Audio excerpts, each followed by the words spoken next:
Hello dear students, I hope you all are doing well at your home. Students, we are reading the 5th chapter of your science, that is combustion and fossil fuels, in which we have read about combustion, types of combustion, in which we have read rapid combustion, explosion, spontaneous combustion, complete combustion and incomplete combustion. And after that we have read condition necessary for combustion, and now today we are going to read extinguishing a fire, मतलब आग को बुझाना. ठीक है, कैसे आग को बुझाया जाता है इसके बारे में हम लोग पढ़ेंगे. So let's begin.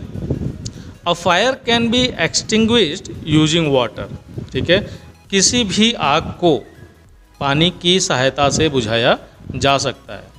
आप जानते भी होंगे कहीं भी आग लगती है तो सबसे पहले पानी लेके हम दौड़ते हैं, है ना. क्यों? ताकि उस पानी को उस आग पे फेंकेंगे और वो जो है आग बुझ जाएगी. ठीक है, तो ऐसे कंडीशन में होता क्या है, water evaporates taking away heat from the fire which in turns cool down the burning material well below its ignition temperature. ऐसे कंडीशन में जब भी कहीं आग लगती है और हम उस पर पानी फेंकते हैं तो पानी फेंकने के कंडीशन में होता क्या है कि पानी, हम जानते हैं पानी ठंडा होता है, तो वो क्या करता है, कंबस्टिबल सब्सटेंस के इग्निशन टेम्परेचर को क्या करता है, कूल डाउन कर देता है या डाउन कर देता है. ठीक है, और हम जानते हैं कोई भी कंबस्टिबल सब्सटेंस बिना अपने इग्निशन टेम्परेचर तक पहुँचे जलना स्टार्ट नहीं करेगा, है ना. तो जैसे ही आग के कंडीशन में क्या होता है कि कोई भी कंबस्टिबल सब्सटेंस क्या होता है, अपने इग्निशन टेम्परेचर तक पहुंच जाता है और आग लग जाती है. ठीक है, जैसे ही हम उस पर वाटर फेंकते हैं तो वाटर ठंडा होने की वजह से उस कंबस्टिबल सब्सटेंस के इग्निशन टेम्परेचर को डाउन कर देता है, जिस वजह से आग बुझ जाती है. और उस जलती हुई चीज़ की जो गर्मी होती है उससे क्या होता है, वाटर एवापोरेट्स कर जाता है, मतलब भाप बनकर उड़ जाता है. However there are certain cases where use of water could be dangerous. ठीक है, लेकिन इसके अलावा कुछ ऐसे केसेस भी हैं जिनमें पानी का उपयोग करना आग बुझाने के केस में डेंजरस हो सकता है. ठीक है, देखते हैं. Water should not be poured over burning petrol, kerosene और डीजल. पानी को जलते हुए पेट्रोल पे, कैरोसिन पे, है ना, और डीजल पे पोर नहीं करना चाहिए, नहीं फेंकना चाहिए. ठीक है, these substances are lighter than water. ये जो सबस्टेंस होते हैं, ऑयल, है ना, पेट्रोल, कैरोसिन और डीजल, ये सब क्या है, ऑयल है. और ये जो सबस्टेंस है ये पानी से हल्के होते हैं, lighter than water. And do not mix with it. और वाटर में मिक्स नहीं होते हैं, ये हम जानते हैं. अगर आप पानी ले लीजिए और पानी में अगर कोई ऑयल आप डालते हैं, 1 या 2 ड्रॉप ऑयल डालिए, तो आप देखेंगे कि ऑयल फ्लोट करता है पानी के ऊपर, पानी में मिक्स नहीं होता है ना. तो ऐसे फ्यूल जिसमें कि आग लगी हो, चाहे पेट्रोल हो, कैरोसिन हो या डीजल हो, ये सब ऑयल की ही कैटेगरी है. ठीक है, जैसे ही हम उस पर पानी डालते हैं तो वो पानी के साथ मिक्स नहीं होता है. ठीक है, वो क्या करता है, पानी फ्लोट करता है. As a result water forms a layer beneath them and the substance continue burning. ठीक है, तो इसके परिणाम स्वरूप जब हम वाटर को फेंकते हैं तो इसके परिणाम स्वरूप होता क्या है कि पानी जो है उनके नीचे एक लेयर और बना देता है. ठीक है, और आग बुझती नहीं है बल्कि वो कंटिन्यू जलती रहती है. Water should not be used over electrical fires, है ना. और पानी को इलेक्ट्रिकल फायर के केस में, बिजली से लगी हुई आग के केस में पानी को यूज़ नहीं करना चाहिए. As it conducts electricity and can pose danger to people trying to extinguish the fire. ठीक है, ऐसा इसलिए कि वाटर जो है हम जानते हैं गुड कंडक्टर ऑफ इलेक्ट्रिसिटी होता है. ठीक है, तो जैसे ही हम पानी को ऐसे आग पे फेंकते हैं जो कि इलेक्ट्रिक से लगी हुई है, तो शॉर्ट सर्किट, वहाँ बिजली ऑलरेडी प्रेजेंट रहेगी, इलेक्ट्रिक प्रेजेंट रहेगी. ठीक है, इसी वजह से वहाँ आग लगती है. तो जैसे ही हम पानी फेंकेंगे तो उस पानी की हेल्प से जो है इलेक्ट्रिक, ये खतरा हो सकता है कि जो आग बुझाए उसको इलेक्ट्रिक शॉक लगे. ठीक है ना. तो इसलिए ऐसा बोला जाता है कि ऐसी आग पे पानी नहीं डालना चाहिए जो कि इलेक्ट्रिक से लगी हो. ठीक है, या जो फ्यूल से लगी हो. ठीक है, या ऑयल से लगी हो. ठीक है ना. Fire extinguisher make use of carbon dioxide gas as it is not supporter of कम्ब्यूशन.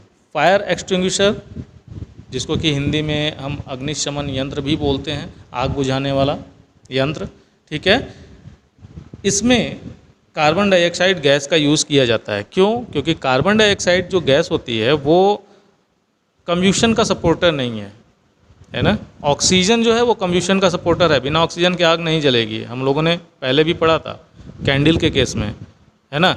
लेकिन कार्बन डाइऑक्साइड ठीक उसका अपोजिट है, ठीक है। कार्बन डाइऑक्साइड कम्ब्यूशन का सपोर्टर नहीं है, इसलिए फायर एक्सटिंग्विशर में कार्बन डाइऑक्साइड का यूज़ किया जाता है आग बुझाने के पर्पज़ से। Being heavier than air, carbon dioxide settle down and cut off the supply of oxygen.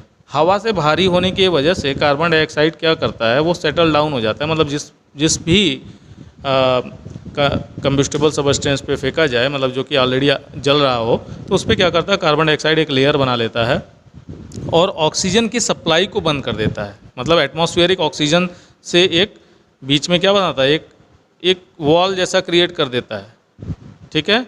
और जैसे ही हम लोगों ने कैंडल के केस में पढ़ा था कि जैसे ही कैंडल को हम कवर करते हैं, जलती हुई कैंडल को ग्लास टम्बलर से कवर करते हैं, तो ऑक्सीजन की सप्लाई को हम कट कर देते हैं, है ना। एटमॉस्फेरिक ऑक्सीजन उस कैंडल को नहीं मिल पाता और कैंडल बुझ जाता है। तो ऐसा ही सेम इस केस में भी होता है। कार्बन डाइऑक्साइड का एक लेयर जब बन जाता है तो एटमॉस्फेरिक ऑक्सीजन का जो है एक क्या होता है, उससे कंबस्टिबल सबस्टेंस को एटमॉस्फेरिक ऑक्सीजन नहीं मिल पाता है, जिस वजह से वो जो है आग बुझ जाती है। Okay. When extinguishes the fire, two common types of fire extinguisher are carbon dioxide fire extinguisher and soda acid fire extinguisher, ठीक है। यहाँ पे दो अलग अलग टाइप्स के फायर एक्सटिंग्विशर का यूज़ किया जाता है। पहला होता है कार्बन डाइऑक्साइड फायर एक्सटिंग्विशर, ठीक है, जिसमें कि कार्बन डाइऑक्साइड का प्रयोग किया जाता है आग बुझाने के लिए। और दूसरा सोडा एसिड फायर एक्सटिंग्विशर, ठीक है। ये सोडा एसिड फायर एक्सटिंग्विशर भी होता है जिससे कि आग बुझाया जाता है, ठीक है। तो पहला हम कार्बन डाइऑक्साइड फायर एक्सटिंग्विशर के बारे में जानते हैं। This type of fire extinguisher consist of carbon dioxide field under high pressure of cylinder, ठीक है। इस तरीके का जो फायर एक्सटिंग्विशर होता है, इसमें कार्बन डाइऑक्साइड काफ़ी हाई प्रेशर में सिलेंडर्स में भरे होते हैं, ठीक है। और सोडा एसिड फायर एक्सटिंग्विशर के बारे में देखते हैं। This type of fire extinguisher has a concentrated solution of sodium hydrogen carbonate and sulphuric acid in separate compartment. ये जो फायर एक्सटिंग्विशर होता है, इसमें जो सोडियम हाइड्रोजन कार्बोनेट का सोल्यूशन होता है, कंसनट्रेटेड सोल्यूशन, और साथ साथ सल्फ्यूरिक एसिड का कंसनट्रेटेड सोल्यूशन होता है अलग अलग कंपार्टमेंट में। इसमें दो चैम्बर होते हैं, एक में जो है कंसनट्रेटेड सोडियम हाइड्रोजन कार्बोनेट होता है और दूसरे में कंसनट्रेटेड सल्फ्यूरिक एसिड का सोल्यूशन होता है। When the fire extinguisher is use, जब इस फायर एक्सटिंग्विशर को यूज़ किया जाता है, the two substances come into contact with each other. ये जो दोनों सबस्टेंस है, ये एक दूसरे के संपर्क में आते हैं, प्रोड्यूसिंग कार्बन डाइऑक्साइड। और ये भी क्या करते हैं, कार्बन डाइऑक्साइड का प्रोडक्शन करते हैं, जिस वजह से आग बुझ जाती है। Okay students, now let's read flame, ठीक है। आपने देखा होगा, आप कैंडल जब जलाते हो तो उसकी एक लौ होती है, मतलब ऊपर जो जलता हुआ आपको दिखेगा वो फ्लेम कहलाता है, ठीक है ना। इसको हिंदी में लौ बोलते हैं। A flame is a region where combustion of fuel takes place. Flame एक ऐसा रीजन है, रीजन मीन्स ऐसा एरिया है जहाँ पे फ्यूल का कम्ब्यूशन होता है। कोई भी फ्यूल वो हो सकता है, ठीक है। The colour of flame depends on the temperature, amount of air available and the nature of substance burning, ठीक है। फ्लेम का जो कलर होता है वो डिपेंड करता है टेम्परेचर पे, हवा के अवेलेबिलिटी पे, इसके साथ साथ सबस्टेंस के बर्निंग नेचर पे भी डिपेंड करता है। सपोज दैट कोई सबस्टेंस जल रहा है तो उसमें अलग अलग टाइप्स के फ्लेम आपको देखने को मिलेंगे, है ना। कुछ सबस्टेंस में आपको येलो फ्लेम, कुछ में पिंक, कुछ में ब्लू, है ना। तो ये सब चीज़ें उस सबस्टेंस के नेचर पे डिपेंड करती हैं कि फ्लेम कैसा होगा, ठीक है। Hydrocarbon burn with a blue और येलो फ्लेम। जो हाइड्रोकार्बन होता है वो ब्लू और येलो, पीला और नीला रोशनी लेके जलता है, ठीक है। Shows the change in flame colour of a Bunsen burner with increasing oxygen supply. Bunsen burner का जो है एक फ्लेम का कलर दिखाया हुआ है। बंसन बर्नर लेबोरेटरी में यूज होता है, ठीक है। तो इसमें देखो ऑक्सीजन की सप्लाई को बढ़ाते हुए फ्लेम के कलर को दिखाया हुआ है। A yellow flame is also called a luminous flame as it emits a lot of light, ठीक है। येलो फ्लेम को ल्यूमिनस फ्लेम भी कहते हैं क्योंकि ये काफ़ी अधिक मात्रा में रोशनी करता है। यही वजह है कि हम लोग कैंडल को जलाते हैं उजाले के लिए, ठीक है ना। घर में अगर अंधेरा हो और बिजली ना हो, ठीक है, इन्वर्टर भी आपका जो है डिस्चार्ज हो गया हो, तो ऐसे कंडीशन में हम कैंडल का सहारा लेते हैं, ठीक है। क्यों? क्योंकि कैंडल जो है वो येलो फ्लेम देता है, और येलो फ्लेम एक ल्यूमिनस भी होता है, मतलब चारों तरफ रोशनी भी जो है फैलाता है। उसकी जगह अगर आप एलपीजी गैस ऑन कीजिए और उसका फ्लेम जो होगा वो उतना ज़्यादा रोशनी नहीं देगा, बिकॉज वो ब्लू फ्लेम होता है ना। तो इसलिए येलो फ्लेम को ल्यूमिनस फ्लेम भी बोला जाता है क्योंकि ये लाइट को जो है इमिट करता है। A luminous flame is generally observe when there is insufficient oxygen, that is incomplete combustion. जो ल्यूमिनस फ्लेम होता है वो जनरली कब ऑब्जर्व होता है? जब इनसफिशिएंट ऑक्सीजन हो, ऑक्सीजन की भरपूर मात्रा न मिल पाए, ठीक है, जो कि इनकम्प्लीट कम्ब्यूशन में होता है, ठीक है। Its temperature is lower than that of blue flame and it's leave behind black suit and other residue, ठीक है। जो येलो फ्लेम का जो टेम्परेचर होता है वो ब्लू फ्लेम से कम होता है, और साथ साथ ये कालिक, ब्लैक शूट का मतलब होता है कालिक, और कुछ जो है रेसिड्यू है ना। रेसिड्यू का मतलब small amount of something that remain at the end of the process. किसी प्रोसेस के लास्ट में जो राख बच जाती है उसी को रेसिड्यू बोलते हैं, है ना। कोई भी अमाउंट, किसी भी चीज़ का कोई अमाउंट जो बच जाता है, ठीक है, उसको रेसिड्यू बोलते हैं। जैसे कि अगर हम काउडंग केक है ना, इसको उपली हिंदी में बोलते हैं, अगर उसको हम जलाते हैं तो लास्ट में राख बचती है ना, तो वो रेसिड्यू कहलाएगी, ठीक है। A blue flame is also called a non luminous flame as it emits very little light. Blue flame को नॉन ल्यूमिनस फ्लेम भी बोला जाता है। क्यों? क्योंकि बहुत ही कम रोशनी ये इमिट करता है। A blue flame is generally observe when there is adequate amount of oxygen available, that is complete combustion. Blue flame कब ऑब्जर्व किया जाता है? जब प्रॉपर अमाउंट में ऑक्सीजन की अवेलेबिलिटी हो, ठीक है, जो कि कंप्लीट कम्ब्यूशन भी कहलाता है। कंप्लीट कम्ब्यूशन में ऑक्सीजन प्रॉपर अमाउंट में मिलता है और ब्लू फ्लेम के साथ कम्बस्टेबल सब्सटेंस जलता है। This type of flame leaves behind no residue. इस तरीके का जो फ्लेम है ब्लू फ्लेम, ये किसी भी तरीके का कोई रेसिड्यू नहीं छोड़ता है, ठीक है। जैसे कि अगर हम एलपीजी की बात करें, घर में खाना बनता है, एलपीजी सिलेंडर्स का जो कनेक्शन होता है वो चूल्हे में होता है, और जैसे हम उसको जलाते हैं तो ब्लू कलर के फ्लेम में वो जलता है, लिक्विफाइड पेट्रोलियम गैस, ठीक है। खाना बनने के बाद किसी तरीके का राख जैसा कुछ रेसिड्यू जो है नहीं बचता है ना। तो यही बताया गया है कि इसमें जो है कंप्लीट कम्ब्यूशन होता है, किसी तरीके का कोई रेसिड्यू ब्लू फ्लेम में नहीं होता है, ठीक है। हाउएवर ए फ्लेम में not show the same colour uniformly, ठीक है। जबकि क्या होता है, फ्लेम जो है हमेशा एक जैसा कलर लगातार नहीं दिखाता है। We sometime observe different colours और जोन्स इन द फ्लेम, ठीक है। हम फ्लेम में अलग अलग कलर और जोन को ऑब्जर्व करते हैं।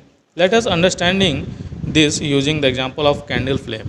हम लोग इसको कैंडल फ्लेम के एग्जाम्पल से समझेंगे। Now let's read the zone of a candle flame. किसी कैंडल के फ्लेम के जोन के बारे में। कैंडल फ्लेम को 3 अलग अलग जोन में डिवाइड किया गया है, जिसके बारे में हम लोग पढ़ेंगे, ठीक है। So now let's see the candle flame can be divided into 3 zones. Candle के जो फ्लेम होते हैं उसको 3 जोन मतलब 3 जोन्स में डिवाइड किया गया है, depending on the amount of oxygen available. और ये 3 जोन डिपेंड होते हैं ऑक्सीजन के अमाउंट पे, कि कितना ऑक्सीजन किस जोन को मिल पा रहा है, इस पे डिपेंड होते हैं, ठीक है। तो सबसे पहले हम देखते हैं द आउटर जोन। सबसे बाहरी जो जोन होता है उसको ब्लू जोन बोलते हैं। It is the hottest part of the flame. ये फ्लेम का सबसे हॉटेस्ट पार्ट होता है, सबसे गर्म पार्ट होता है। In this zone the wax vapour have enough oxygen to burn completely. इस जोन में क्या होता है, वैक्स वेपर के पास इनफ ऑक्सीजन होता है, प्रॉपर अमाउंट में ऑक्सीजन होता है जिससे कि वो कंप्लीट जल सके। है ना, producing carbon dioxide and water, इसमें कार्बन डाइऑक्साइड और वाटर जो है प्रोड्यूस होता है। This zone emits very little light, इस जोन के द्वारा बहुत ही कम रोशनी इमिट की जाती है। Now let's read the middle zone. The middle zone और येलो जोन, इसको येलो जोन भी बोल सकते हैं, is less hot than the outer zone, ये बाहरी जोन से, आउटर जोन से जो है कम गर्म होता है। Here incomplete combustion of wax vapours due to low oxygen produce carbon particles which glow giving the zone in yellow colour. ठीक है, यहाँ पे इनकम्प्लीट कंब्यूशन होता है क्योंकि वैक्स वेपर जो है ये कम ऑक्सीजन के वजह से पूरी तरीके से जल नहीं पाता है, और ये क्या करता है, कार्बन पार्टिकल्स को प्रोड्यूस करता है जो कि ग्लो करते हैं और साथ साथ जोन को येलो कलर प्रोवाइड कराते हैं। And carbon monoxide, this zone emit the most light, इसके साथ साथ ये कार्बन मोनोक्साइड को भी प्रोड्यूस करते हैं, और ये जो जोन है मिडिल जोन, ये जो है सबसे अधिक रोशनी इमिट करता है। And at last we read inner zone. Inner zone के बारे में हम पढ़ेंगे जो कि ब्लैक जोन भी बोला जाता है। अब ध्यान से कैंडल को देखिए तो कैंडल में आपको तीनों जोन दिखेगा। ठीक है, अभी इसके पहले आपने नहीं देखा होगा तो अभी कैंडल को आप बर्न कीजिए और ध्यान से देखिए तो उसमें आपको 3 अलग अलग जोन्स दिखेंगे। द इनर जोन और black zone is the coolest part of the flame, ये फ्लेम का जो है सबसे ठंडा पार्ट होता है। In this zone the wax vapour remain unburnt and no oxygen is available, यहाँ पे वैक्स वेपर जो है जल नहीं पाते हैं, अनबर्न रह जाते हैं, और यहाँ पे ऑक्सीजन का जो है कोई सप्लाई नहीं हो पाता, मतलब ऑक्सीजन यहाँ पे अवेलेबल नहीं होता है। This zone is completely dark and emit no light, ये जो जोन होता है ना, इनर जोन, ये पूरी तरीके से डार्क होता है, काला होता है, और इसमें किसी भी तरीके का कोई लाइट इमिट नहीं होता है। Okay students, now let's read the combustion of wax candle. किसी वैक्स कैंडल के कंब्यूशन के बारे में हम लोग पढ़ेंगे। Okay, if you observe a candle flame closely, अगर आप कैंडल फ्लेम को ध्यान से ऑब्जर्व करते हो, you will notice the following, आपको कुछ चीज़ें दिखाई देती हैं। First, the wick burns and it stand in a pool of liquid wax, जो बत्ती होती है, विक, विक का मतलब होता है बत्ती, आपने कैंडल को देखा हो, कैंडल में जो धागा लगा होता है उसी को विक बोलते हैं। ठीक है, ये बर्न्स होता है। ठीक है, और लिक्विड वैक्स के पूल पे, मतलब लिक्विड वैक्स के बीचों बीच वो जो है क्या होता है, स्टैंड करता है। There is small portion of unburnt wick between the flame and the liquid wax. ठीक है, लिक्विड वैक्स और फ्लेम के बीच में कुछ अमाउंट ऑफ, मतलब कुछ अमाउंट अनबर्न होता है, बिना जला हुआ होता है बत्ती का। ठीक है, the liquid wax is trapped in a cup of solid wax, liquid wax जो है ये सॉलिड वैक्स के कप में ट्रैप होता है।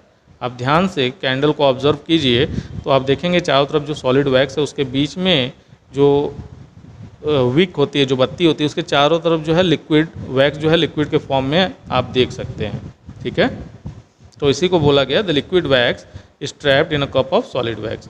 द लिक्विड और solid wax never catches fire, liquid और सॉलिड वैक्स कभी जो है फायर कैच नहीं करता है। आप कभी भी आप कैंडल को जलाओगे तो जो लिक्विड वैक्स है उसमें आग नहीं लगेगी, या तो जो है वो कैंडल पूरी की पूरी जो है एक साथ जलना नहीं स्टार्ट कर देगी, है ना, सिर्फ विक ही जलता है ना, जो उसकी बत्ती है वही सिर्फ जलती है। We can see that the wick is burning, हम लोग देख सकते हैं कि जो बत्ती है वही जल रही होती है, but it cannot be the only substance that is burning as the candle get smaller as it burns. ठीक है, तो विक ही सिर्फ एक अकेला सबस्टेंस नहीं होता है जो कि जल रहा होता है। ठीक है, क्योंकि कैंडल जो है वो धीरे धीरे करके छोटा होता जाता है ना, जब जलता रहता है तो धीरे धीरे करके वो छोटा होता है। So what is burning in addition to the wick, तो साथ साथ विक के साथ साथ जो है कौन सा चीज़ जलता रहता है, it is the wax vapour that Burns, ये क्या जलता है, वैक्स का वेपर जलता है ना। वैक्स जो होता है मोम, वो वेपर के फॉर्म में कन्वर्ट हो जाता है और विक के साथ जो है वही वेपर जलता रहता है। If a lit match is brought a little above the candle wick immediately after the candle has been blown out, it is noticed that the flame from the match jumps the gap and reignites the wick। ठीक है, अगर कोई जलती हुई मोमबत्ती को हम blown कर दें, मतलब बुझा दें, और अचानक तुरंत, मतलब कि बुझाने के तुरंत बाद एक जलती हुई माचिस की तीली वहाँ पे अगर हम थोड़ा ऊपर रखते हैं विक के ऊपर भी, तो हम देखते हैं कि पूरा का पूरा फिर कैंडल जलने लगता है, मतलब वो जो बत्ती है फिर से जो है वहाँ फ्लेम जल उठता है। ठीक है ना, ठीक है। This happen because the wax vapour rise from the wick. ऐसा इसलिए होता है कि जो बत्ती होती है, विक होती है, उससे जो है वैक्स वेपर ऊपर उठता रहता है। भाई कैंडल बुझ भी जाएगा तो वैक्स का जो वेपर है वो ऊपर एटमॉस्फेयर में रिलीज होगा, तो उस कैंडल के बत्ती से जो विक से जो है वैक्स वेपर निकलता रहता है। जैसे ही हम उसमें उसके पास बर्निंग मैच स्टिक लाते हैं, तुरंत जो है वो जलना स्टार्ट कर देता है। ठीक है, this happen because the wax vapour rise from the wick immediately after the candle is blown out and the burning match reignites them. ठीक है, ऐसा इसलिए होता है, मैं फिर से बता दूं, ऐसा इसलिए होता है कि जैसे ही हम कैंडल को ब्लोन करते हैं, मतलब बुझाते हैं, तो उस कैंडल की जो विक होती है उसमें से वैक्स वेपर निकलता रहता है। ठीक है ना, और जैसे ही हम मैच स्टिक उसके पास लाते हैं, वो तुरंत जो है फिर से क्या होता है, कैंडल जल उठता है। Okay student, that's it for today. See you in next class with next topic. Till then, bye.